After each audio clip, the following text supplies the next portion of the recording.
নমস্কাৰ বন্ধু বান্ধৱীসকল, স্বাগতম জনাইছোঁ সকলোকে। ইৰিগেশ্যন ডিপাৰ্টমেণ্টৰ ফালৰ পৰা আহিছে 100ৰো অধিক নতুন ভেকেঞ্চি খালী হৈছে। তো ফুল ইনফৰমেশ্যনটো জানিবৰ কাৰণে ডেছক্ৰিপশ্যনত লিংক দিয়া আছে। সকলোবিলাক লিংক আপোনালোকে খুলি চাব পাৰিব নিজে চাবলৈ হ'লে। তো প্ৰথম যিটো ৰিক্ৰুইটমেণ্ট আহিছে এইটো ইৰিগেশ্যন ডিপাৰ্টমেণ্ট গুৱাহাটীৰ ফালৰ পৰা আহিছে, যিটো গুৱাহাটী ইৰিগেশ্যন ডিপাৰ্টমেণ্ট তাৰ পৰা আহিছে। আৰু ইয়াতে অসমৰ যিকোনো ডিষ্ট্ৰিক্টৰ কেণ্ডিডেটে আবেদন কৰিব পাৰে। ইয়াতে চাব পোষ্টটোৰ নাম হৈছে গ্ৰেড 4ৰ পোষ্ট। ইয়াতে 99টা ভেকেঞ্চি খালী হৈছে, অৰ্থাৎ 99টা ভেকেঞ্চি খালী হৈছে।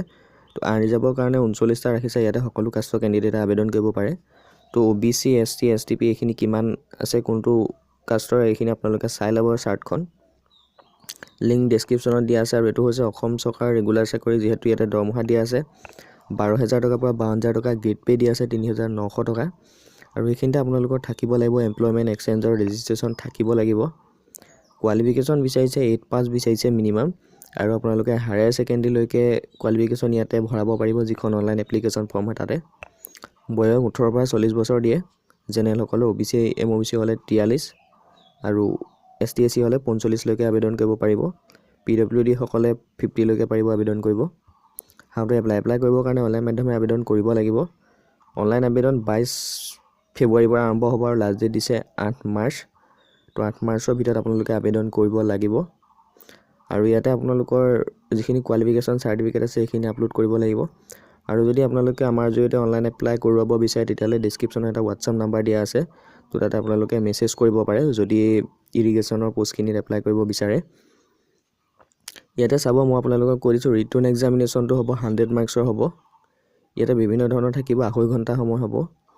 General knowledge, general English, Assamese, numerical ability এইখিনি থাকিব। OMR বিশ্বত আপোনালোকৰ এক্সামিনেশ্যন ইয়াতে অনুষ্ঠিত হ'ব। আৰু বাকীকেইটা ৰিক্ৰুইটমেণ্ট মই আপোনালোকক দেখাইছোঁ। তো এইটো এডভাৰটাইজমেণ্ট হৈছে ইৰিগেশ্যন ডিপাৰ্টমেণ্ট গোৱালপাৰাৰ ফালৰ পৰা আহিছে। তো এতিয়া 10টা গ্ৰেড 4 ভেকেঞ্চি খালী হৈছে।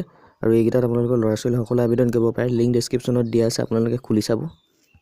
তো এইকেইটা ৰিক্ৰুইটমেণ্ট আহিছে ডেপুটি কমিশ্যনাৰ তথা DC অফিচ চিলছৰ ফালৰ পৰা আহিছে কাছাৰ।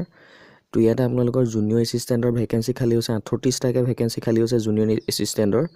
তো ইয়াতে দৰমহা 14,000 টকাৰ পৰা 60,000 টকা দিয়া আছে।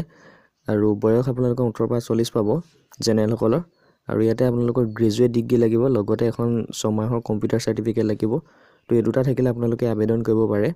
আবেদন 21 ফেব্ৰুৱাৰীৰ পৰা 21 মাৰ্চলৈকে কৰিব পাৰিব। লিংক ডেছক্ৰিপশ্যনত দিয়া আছে, আপোনালোকে এবাৰ চাব পাৰে। তো এইটো ৰিক্ৰুইটমেণ্ট ইৰিগেশ্যন ডিপাৰ্টমেণ্ট গোৱালপাৰাৰ ফালৰ পৰা আহিছিলে। গ্ৰেড 4 10টা ভেকেঞ্চি খালী হৈছে, লাষ্ট ডেট 9 মাৰ্চ দিছে। তো ভেকেঞ্চিখিনিৰ কাৰণে অনলাইন আবেদন কৰিব লাগিব। তো এইখিনি আছিলে ইনফৰমেশ্যনখিনি। আপোনালোকৰ যদি কোনোবা প্ৰাৰ্থী অনলাইন আবেদন কৰোৱাব বিচাৰে আমাৰ জৰিয়তে, তো ডেছক্ৰিপশ্যনত হোৱাটছআপ নাম্বাৰ দিয়া আছে, তাতে কণ্টেক্ট কৰিব। আৰু আপোনালোকে বিভিন্ন ধৰণৰ ডিষ্ট্ৰিক্ট তথা অসমৰ সকলোবিলাক ডিষ্ট্ৰিক্টৰ ইৰিগেশ্যন ডিপাৰ্টমেণ্ট ডিষ্ট্ৰিক্ট ৱাইজত ভেকেঞ্চি খালী হৈ আছে। তো এইখিনি অনলাইন এপ্লাই চলি আছে। লগতে OCSC এপ্লাই চলি আছে, তাতো আপোনালোকে এপ্লাই কৰিব পাৰে। গতিকে ডেছক্ৰিপশ্যনত দিয়া নাম্বাৰটো আপোনালোকে কণ্টেক্ট কৰিব পাৰে। তো এইখিনি আছিলে ইনফৰমেশ্যনখিনি। ধন্যবাদ।